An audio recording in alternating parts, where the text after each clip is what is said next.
Good morning, everybody. This is Robin Ayub from the Localization Fireside Chat, and coming to you from a highway on the Canadian highways.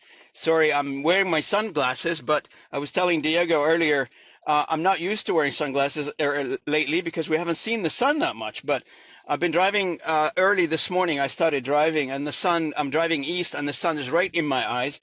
So I had to use my sunglasses. So we're doing the recording today. I'm doing it from the car. I have Diego Cresceri with me from his office in Italy, I believe, right, Diego? Yep, absolutely.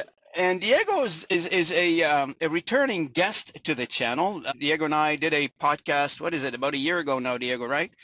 It is, Um, yes. and it was popular, to be honest. We got like almost a few thousand views on that video. Still high ranking on the channel. I think you're in the top 10 from the last conversation we've had. So it's pretty good. And I thought we get another conversation with Diego today for many reasons. Diego is well plugged into the scene of localization, the overall localization industry. He's very well plugged into the European market, and he's got an overall view of what's going on in the market. So Diego, first thing first, welcome back. I'd love to see you. I'd love to talk to you. Thanks for taking Thank the you very time. much. Thank you for having me back. It's amazing. Thank you. And thank you for, I know it's early where you are now.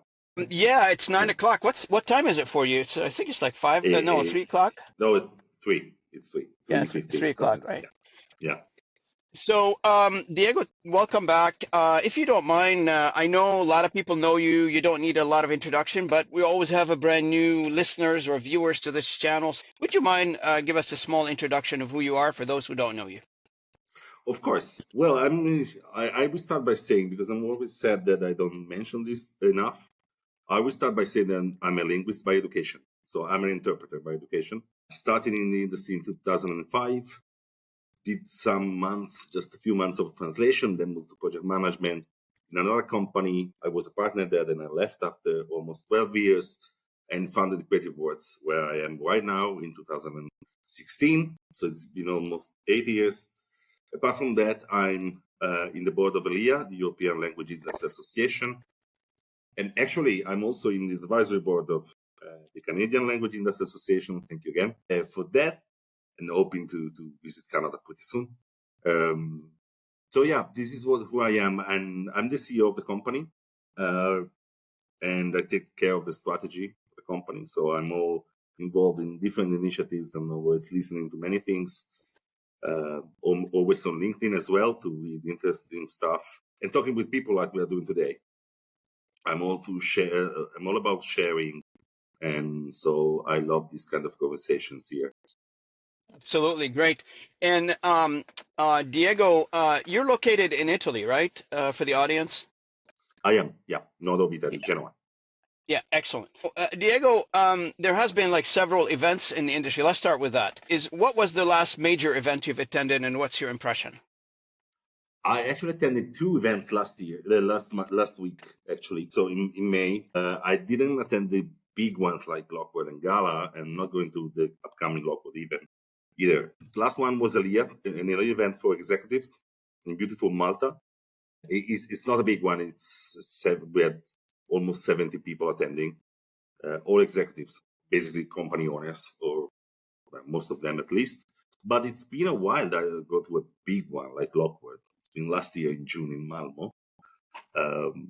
I guess the kind of conversation that you get are always the same. The reason why I'm not going, though, it's not about the content itself, is that I send other people in my team, more than one usually, so that they come back with a collective intelligence. That's right. And they are smarter than I am, so I like to send them instead of I more for the networking part, but they come back with new ideas. So in Canada or in North America, we say divide and conquer, meaning that you distribute your resources where you need to use them, right? Absolutely.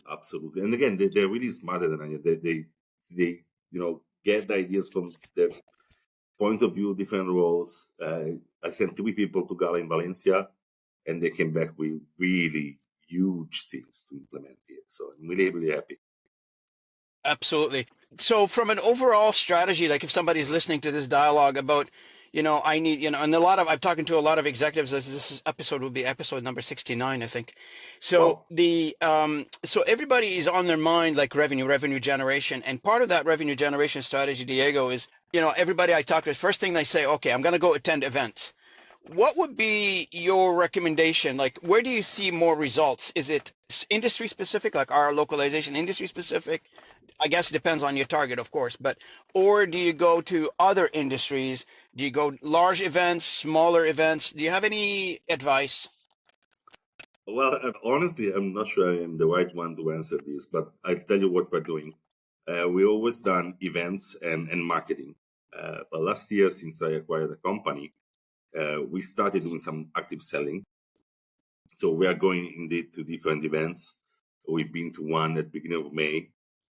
I think that's the thing we should all be doing. But I think we need a mix of inbound, outbound marketing, sales, industry events, non-industry events. We're now focusing on more on the technology events in this moment.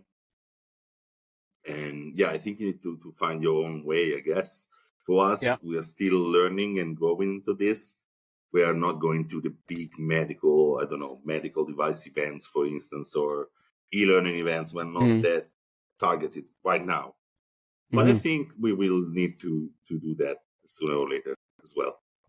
So I do agree with you. It's a trial and error, obviously, and you got to find your niche, if you will. And I found over the years, like even if you find, an event that you would say, okay, I'm going to go to this repeatedly, that doesn't even work because it may work like 1 or 2 years in a row and you get a good results out of it, but then you get a 1 year, third year, and it didn't go well, I guess, and then you shift your strategy, right? So, but one of the things that I'm hearing from you saying that events should be a staple in the marketing, if you want to call it tools that you have at your disposal. So, Absolutely. as you mentioned earlier. So, and everybody seems to agree with you. Like one of the biggest thing that everybody's on their mind right now is revenue. And so every conversation, it doesn't matter where we start, technology or we start with process, everybody comes back to, revenue generation. Do you see Yeah, that I mean, on your side? I did see that on my side as well. I focused on revenue for many years. I focused on growing the revenue, and I'm still want to grow my company. I think revenue is one of the things we should focus on, but not the only one. Last year we had not the revenue growth that I would have wanted, but we had a huge increase in margins.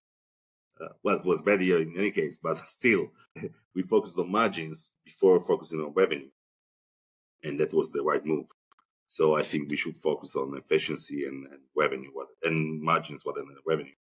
But Absolutely. again, I do want to grow my company also. So Sure. last year I bought a company because of revenue. So, different things. Again, it's a mix. There's no right strategy, I guess. It's a mix of things that we should consider. Can you tell us a little bit more about the company you bought? Is there anything you can share about this Well, year yeah, so far? sure. We Creative Words was born as a single language vendor, basically. So we grew a lot for Italian, into Italian and from Italian. That company had many things that I liked when I met them. One is that they were in Milan. Milan is much better in terms of business than Genoa is. Genoa is where Creative Words is based. Second one is they work more with end customers. And this is a segment I was not really strong on. They offer different services as well, like interpreting, for instance, and we're growing quite a lot in that. And they offer multiple languages. It was a small boutique company, really simple company, so to say, 3 people only, but very strong on their market and with their customers. So I was looking for revenue and I was looking for new things that I could offer. And I'm pretty happy about And so you see a cultural fit as well as financial benefits. Is that what I'm hearing? it. Yeah, absolutely. Absolutely. Well, cultural fit probably is not the best way to define it because we are quite different. So it took us a while to integrate this cultural part because, of course, where I saw the synergy was offering our own way to do things to their customers. And this Okay. cultural fit took a while to build. Okay. But now I'm really happy. Excellent. And did it, for integration piece, did it take you a long time, Diego? Or how complicated or how fast or long took you? Well, we I bought the company in June last year, so it's almost a month, a year, sorry, and we merged before the end of the year. So it's 1 year. I don't think we are fully integrated, but the reason is not the integration itself; is that things are changing constantly. So again, it's a trial and error thing, and Okay. so I don't think we come to a moment where we will be fully integrated. But I do want to keep the our own specificities as well. So I'm not even looking for full integration, honestly. No, I mean, a lot of times people depends on where they see the integration happening, right? So sometimes you just integrate the basics and let people do what they need to do. If you bought a successful company, why would you disturb it? Absolutely, absolutely. I'm completely agree with you on that one. Now let's switch gear a little bit, Diego. I think this is episode 69 that we're doing together here on the Localization Fireside Chat, and we've had a chance to speak to a lot of experts, a lot of executives in our industry from around the globe. And there are, if I do a common denominator, cross common denominator across all the conversation that we've had, two, three topics comes to mind. One is the technological changes and the metamorphosis that we're going through as an industry. And there's two schools of thoughts there. There's one, they see it as an opportunity, and the other one, they see proceed with caution. I don't want to say scared, but proceed with caution. Just from where you stand right now, how is this conversation is evolving? Do you see it the same tenacity or intensity, or do you see it diluting a little bit? Where do you see it? I don't think it's diluting. I would add a third option to what you said, because you said, it's an opportunity, first one. Second one is proceed with caution. I think there are a third one. There is a third one, which is not proceed at all and still wait to see what happens. And this is what I see a lot as well now. Most of the LSPs I get to meet in any environment, I mean, like the BILIA, Italian associations, a private conversation, are still waiting to see what happens. Now I think, well, now probably 6 months ago was the time to start doing something or proceeding, as you said. I still see a little bit of disorientation on this topic. Tomorrow I'm delivering a speech at one of the two Italian associations of LSPs, and my message would be start doing stuff, because it's already too late. I mean, again, I would understand proceeding with caution. I don't really understand keep waiting. I mean, nobody will come to you and knock at your door and bring you the solution.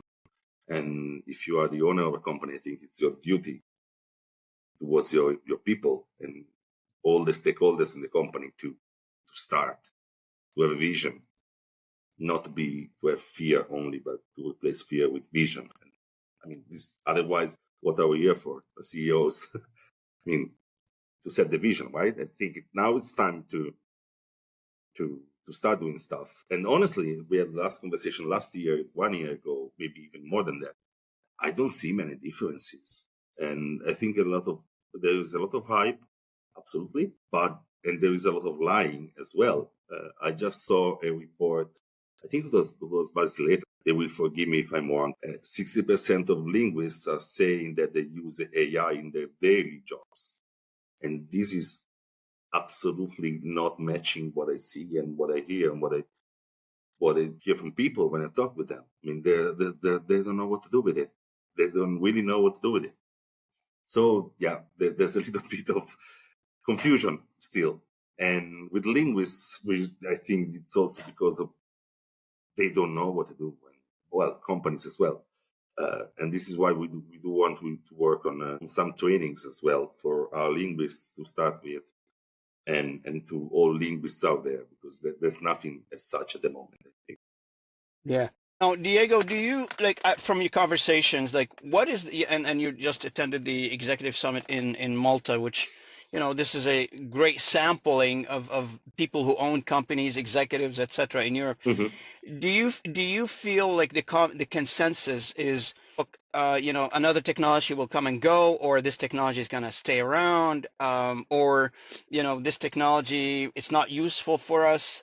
Is there a common consensus amongst people or no? No, absolutely not. I don't think there is a consensus. I think it's more, I don't know what's happening, right?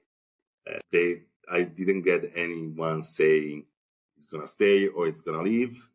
Most people are thinking or saying, I don't know. And this is what I see, at least. I mean, this is my analysis. Well, some people say that it's another technology, but what I see, what I observe is people scared and disorientated. They don't know what to do with it. They don't know where to go. They don't know, what kind of services you can offer. And I was in another event, I believe in April, and someone was commenting that I was just basically saying bullshit. Can you say that? Yeah, you can. You Because I can. was saying the same as I'm telling you now, and this person was commenting, "Come on, all LSPs have always been into innovation, and they are innovating, blah blah blah." It's not true. What I observe is smaller LSP that are more in my circle. Most of them are really not there yet. They're not using at full what you could do. And I don't believe it's a matter of not sharing what they're doing. It's a matter of Hmm. not doing. Simply, I think I'm not saying all of them are like that, absolutely, but I see more fear than action in this moment, and also that might have to do with that or not. I see many companies are on the market to be sold and Yeah, I hear or that. to be merged, and this, I believe, is a reaction to fear. I don't know what's going to be in 2 years, and so I'm selling. That's right. I don't see, but probably some are selling for that reason, but I don't see companies on the market to build something bigger and stronger.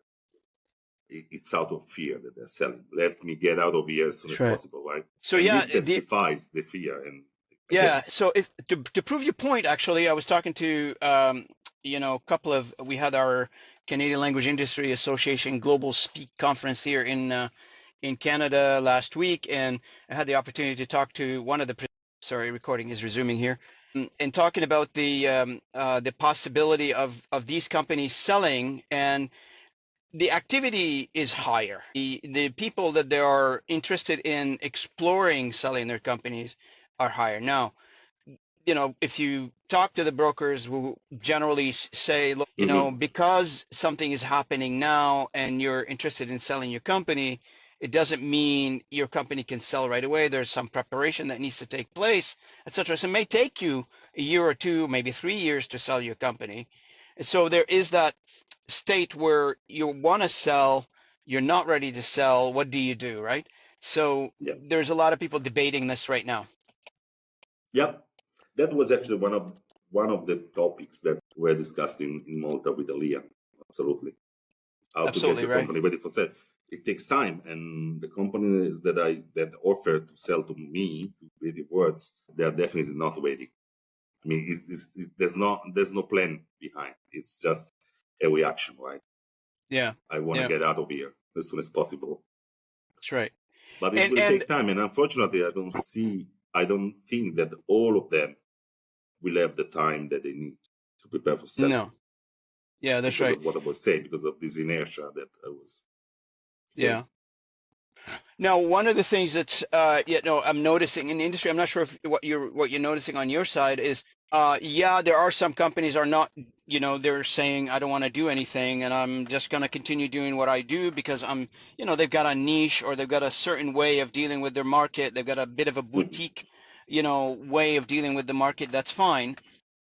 But at a larger scale, there are some, like I'm talking on the customer side, on the market side.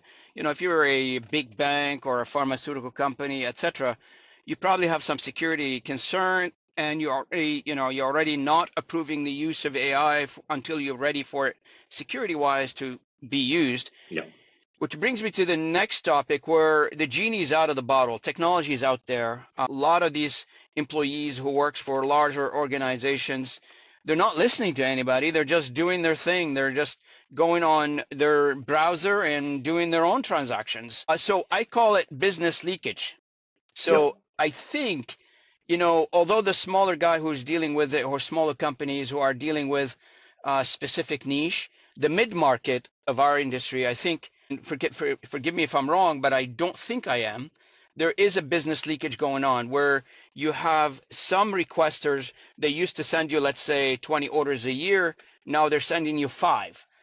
Or 100 orders, now they're sending you 10, because now they're finding a different way of doing it using technology. Am I correct or no? Absolutely, absolutely. And this is what companies are experiencing, many of them. Absolutely, absolutely. And it gets to the freelancers as well, to the linguists. Everybody's complaining about revenue going down because of volumes, not because of weight. I think now the problem is not the weight, it's the volumes that are going down a lot. Absolutely. So what is your interpretation then when you see statistics or you see forecasts coming from our research part of our industry, right? So you got like the NIMSI, the Slater, the CSA research, and I with all due respect to everybody does like the best, and they've got their heart is in the right place. They're doing the best they can.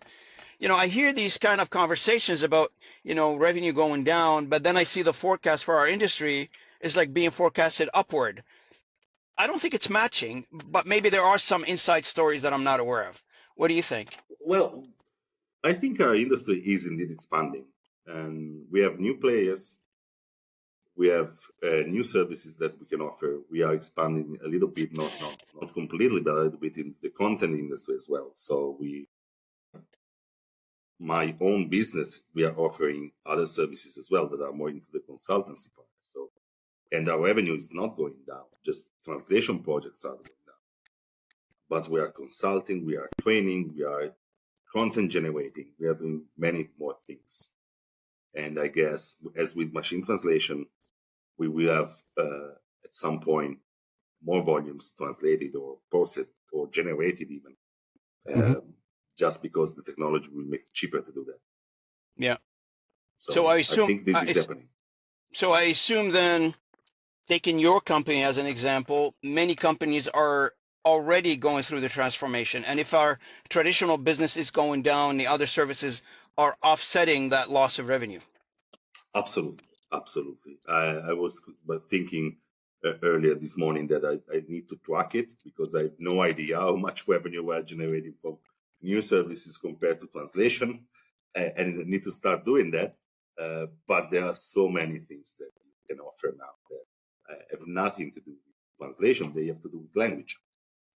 And it's a transformation we should start doing now. We started last year. Okay. So in your company, are you using AI in any fashion? We are.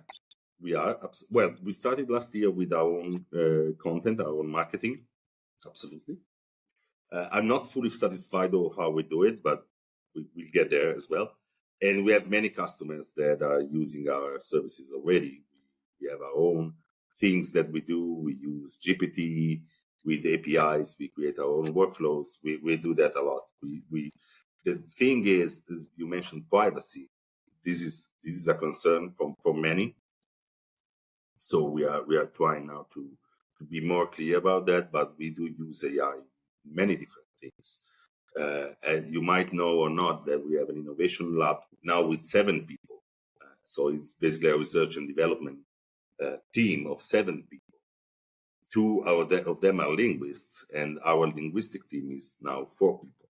This gives you, I believe, the idea of where the balance is at the moment.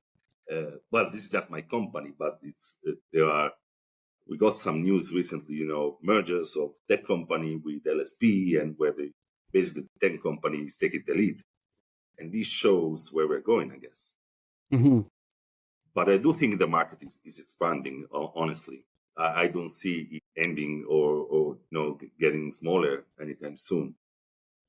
And do you see that the staff that were, let's say, trained to do jobs before any of these changes took place are being trained, are adopting new skills? Are they learning, or you're putting them through some sort of a special training, or you're hiring brand new people? How are you handling the skill update? How am I doing that, or how is the industry? Okay, I will start with myself. Last year, I had this meeting in March. Maybe I mentioned that in my last episode with you as well. where I told my team, look, we need to change now. Let's change now. It took a while, but we're changing. I moved 2 linguists to this innovation team, so they're doing other things that I will tell you about later.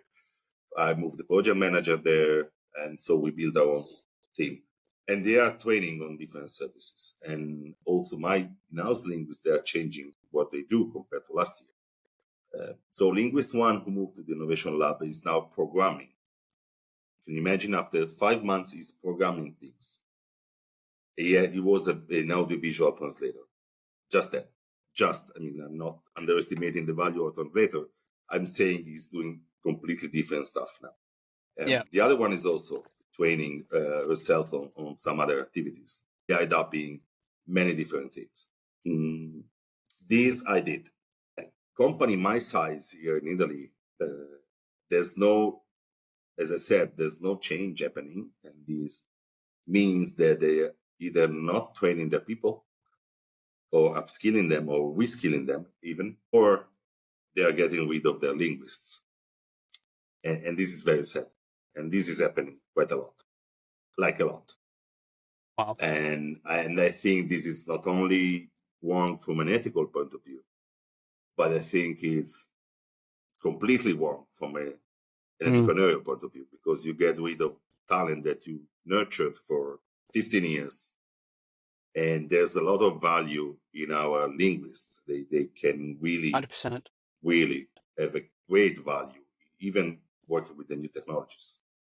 I saw an article today about one of the biggest newspaper saying how the linguists are, and this is, I mean, Renato says that you talk about translation when it's bad, right? And this time it was an article about linguists being important in using AI. And I was really impressed in a positive way by reading that. But I truly believe it's true. I mean, we need our linguists, and they can provide a lot of value even with technology. Absolutely. Because, I 100% agree with you. Like, this is scary when, I see online and I think sometimes people are over exaggerating, when they say, oh, I lost my job because of AI. And sometimes I scratch my head. I said, who would let go somebody because of AI if you're a linguist? You need that linguist to shape the technology. And if you don't shape the technology using, experts in the languages that you've trained, as you mentioned earlier, Diego, and you've invested in for so many years as your employees, you let the technology loose on its own, basically, with no guardrails around it, then you're going to end up, at a worse problem, at a much worse problem, where you're going to end up with bad quality, your customer's going to leave you, bunch of things going to happen, right? Absolutely. Absolutely. And I saw more than one company doing that. And I think it's a big mistake. You empty your company and you end up in having no company anymore. I don't know. I don't know what to say. Man, it's really sad. And this is actually the reason why I published that letter, open letter to the industry, because this is what I'm seeing now. And it doesn't make Yeah, I saw sense. that. It doesn't make sense. I have to add, though, that change is difficult. And nobody wants to change normally. And so there are companies where I know linguists are struggling with change. They've been asked to change, but they don't want to change. Yeah. So maybe for some of them, this is why they've been let go. Maybe. So but it's more on our side, the company side, to have this vision and to even force change. Because last year in March, I was quite, directive on this. We need to change. That's right. It was not that when there's such a big thing going on, you don't need to be democracy. You need to be more directive, right? You need to force it because maybe you understand better, or you have the responsibility of this. Yeah. Diego, last time we spoke, you mentioned something about you were involved with the local universities in the area, local university in the area. And one of the topic is being discussed, which was brought up by Renato in the last conference that we've attended here. And I published a video. I can hear you very well. So what so Renato was talking about, say, look, he's asking a very, I want to call question that probably in the industry probably would be like a big no-no, but I see the logic in it. do we need, our students or our prospective students or linguists to go to university and study linguistic, or do we need to get them to study technology? Do you need them to get the other focused area, right? So any thoughts on the academia involvement? Now, regardless of that comment from Renato, but there is some sort of an involvement from academia and how academia going to be graduating the new wave of linguists, if you will, if there's that interest still out there in taking on these things. What's the involvement of academia in your This opinion is in a very good updating their question. skills? This is a very good question that is very close to my heart. Indeed, I'm involved in many different things, including being in the committee of 2 Italian universities, in the steering committee. So, and I see like huge differences even between these two. And I'm involved with the Commission, with the European Commission, in this Lean group, now representing ELIA on that in that team. One of our duties recently was to select some of the universities to join the EMT network, which is like quality seal for universities. And so I got to analyze, I believe, 20-ish universities. And some of them are really, really riding the wave of technology and are preparing the next generation of students. And I love them. I love the program. We have now, I believe, like 12 interns. And some of them are coming from very good universities that are really, they found, I guess, the balance between technology and language already. I have to say that probably the majority of universities are still sticking to the old linguistic profession. And actually, one of the 2 universities I'm involved in, they send me this question, this survey about what they think that they should be teaching, and they're still stuck with cut tools. They've not even started teaching cut tools. Imagine the rest. So, I mean, the different scenarios, I think, generally speaking, some universities are doing a great job, like a great job. You see the link though between academia and updating the skills to match the where the industry is heading down the road, right? Yeah, yeah, for some of them, yeah. Yeah. Now, Academia being all universities, yeah, probably they're going yeah, there. yeah, that's what I'm talking Some, about, generally speaking. yeah, yeah, absolutely. Of course, you need a standardized for studies around linguistic. I get that. You need to have that formation, if you will, or that learning, if you Hmm. will, early on. But you need to also be aware or cognizant, because I was just talking to a few people like just about to graduate, and the subject of AI, the subject of any of those technologies that we use, TMS, etc., it's pretty much foreign, and they're graduating this year in 2024 in some of the universities, and it feels to me like either the universities are set in their own track, some universities, not everybody, set in their own tracks, and to change the curriculum is just like navigating a large boat Yeah, in a wide ocean. I don't even want to start complaining about them, some of them. But one of the replies that I got recently was, we need to offer to students what our professors can offer. And so we need to start with skilling the professors or retire them, I guess, because we are still, I mean, I still have meet some of the professors I used to have 20 years ago. Which I don't mean we need to put them to the waste. Come on, at least some with skilling. And some of the universities are more into the research side, so it's kind of useless in terms of employability for the students. Yep. Again, some of them are doing a great job, but some of them really not, Okay, unfortunately. so let's talk a little bit down. We are in May, end of May, so almost halfway through the year. We still have a few months to go before the end of 2024. I can't believe I'm saying that. Time is Yeah, flying fast. Um, absolutely. Crazy, right? So I don't know if time slows down in Italy, but here in North America, we feel that time is flying back so fast.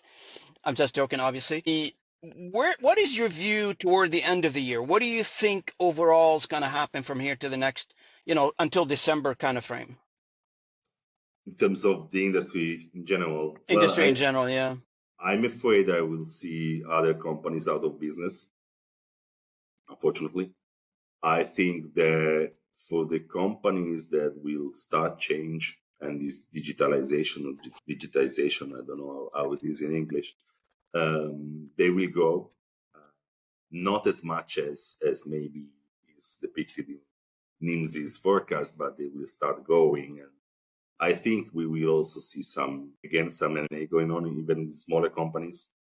One other thing that I didn't mention is mergers as well. I've been offered to merge with different companies also, small companies. In that case, in that kind of situation, I do see more of a willing to build something new and bigger compared to selling. So I see that there will be more activity in that. And I'm also thinking that we will see bigger mergers at some point as well. So I don't know what to say about the linguists. So this is what is worrying the most at the moment for me. I don't know, but I'm hoping to see more training going on and more. We will also see more linguists leaving the industry. Yes. Hoping not too many. I see that a lot. Unfortunately. I hope we find home for them in the new world that we're going to. And I hope everybody listens to you and to me through this conversations today, and think twice before you let go in linguists, because those are your fundamental assets. There's Even a three lot of times, not just they bring a twice. lot they bring a lot of value to.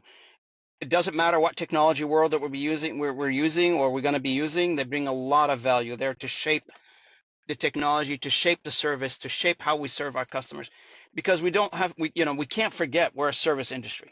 We serve somebody else, right? So at the end of the day, we don't operate in vacuums. Nobody sits in their office and say, oh, I'm going to be a translator for who? You're serving somebody. Or I'm going to own a company. What does the company do? It provides services. It provides services to somebody. So these things needs to be taken into consideration as well, right? Absolutely. And I would add, even with freelancers, talk with them, because some of them are really eager to know how they can provide value to you. They just don't know how to do it. So I was in another event with another Italian association and the other one actually. And there was a company who brought 20 of their freelancers in that conversation. And they were extremely impressed by only the fact that they've been invited to join that conversation. We need to talk through the whole supply chain, from end customer to the linguist, the last linguist that we have in our database. Even if it's not an in-house linguist, it's a freelancer as well. Absolutely. To finish off the conversation, I guess one last thing is, for you personally, what are you hoping to achieve before the end of the year is wrapped up here? What is your you don't need to get into specifics, but overall goals that you probably, my God, if I have a magic wand and got some stuff I'd like to get done this year, what would be the major ones that you'd like to get done? Well, I think we need to get better in selling what we can do. I think we do many great things, and so I need to work better on that. We are building our sales team, never had one before, so I think we need to get better in that, which means providing more value to our customers, I guess. It's not a matter of revenue, it's a matter of providing more value. I'm pretty happy about what we're doing. Probably we should let the world know better, and I want to help other companies as well to do the same, as much as I could. So probably short answer would be fixing our sales to keep growing, I guess. Excellent. Yeah, you absolutely bring a very good point, and I took note of it, because to change the services that you're offering and to tell a different story about each service takes a specific skills to adapt the story and how you tell it to the audience, whoever the audience are, on the outside of your organization or inside your organization. Sometimes it needs to be fine-tuned. That message needs to be fine-tuned, and it takes some changes. Plus, in some cases, your customers are different. In some cases, they're not the same buyers. In some cases, they're different buyers. So you got to get to know a new team of buyers inside of your customer base and know how to communicate with them. I get it. It's a bit complicated, but you're right. That would require some magic to happen. You're right. Yeah, absolutely. And hard work. I believe more in hard work than magic, but Absolutely. some Absolutely. magic and Our life in the industry is combined of two things: hard work and luck. So you need both. Absolutely. But again, I'm really happy, and I think we are very well positioned to keep changing and to keep growing. So Absolutely. Diego, before we wrap it up, any last comments you like to share, or any advice that you like to give people who are, either afraid or maybe encouraged? Doesn't matter. What's your advice to the listeners today who are well, I faced think with challenges?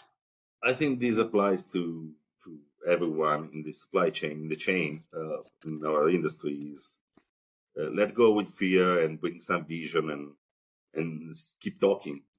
As in my letter, as I said in my letter, again, you should talk with your customers, otherwise they will fire you because they don't know that you maybe are just open to offer something else. You should talk with Yep. your linguists, and so let go with fear is probably the basic message. Uh, and these go, you can get that also by talking Hmm. with other people. And this is a very good platform here, your podcast, also Really. to be informed, because you need to be informed. Otherwise, the first emotion is probably fear of the unknown. So Hmm. the more you know, the less you fear, probably. Also, I don't know. Absolutely. Look, I want to thank you so much for taking the time with me today. I really appreciate it, Diego. Always great chatting with you. I hope to meet you one day in person. Like, we've had this conversation several times now. I never Absolutely. had a chance to see you in person yet. Hopefully I see you in Canada, or I go to Europe, whichever. As I said, I would love to come to visit you in Canada And or now to we're Austin. working on the same advisory board now. We've probably got to get a chance to see each other eventually. Why do you think I got there? No, I'm kidding. I love you too, brother. Don't worry. Thank you so much for your time Thank you so, and thank you drive so much, safe. Diego. And for our audience, I want to thank you for listening in. Thank you for tuning in, and thank you for viewing us on YouTube as well. We just passed 300,000 views on YouTube, thanks to you. And I did not dream of a localization fireside chat to be monetized. So we got monetized. No, mind you, there is no money Oh, coming in. There's no money coming in, but we earned the right to be monetized. So, which is great. YouTube recognized that we're doing something right. So thank you so much for everybody. good job. I, re- I really appreciate you guys liking, sharing the comment, and using the comment in your social networks. Thanks, everybody. Until next time, this is Robin Ayub and Diego Cresceri signing off. Thank you so much. Thank you.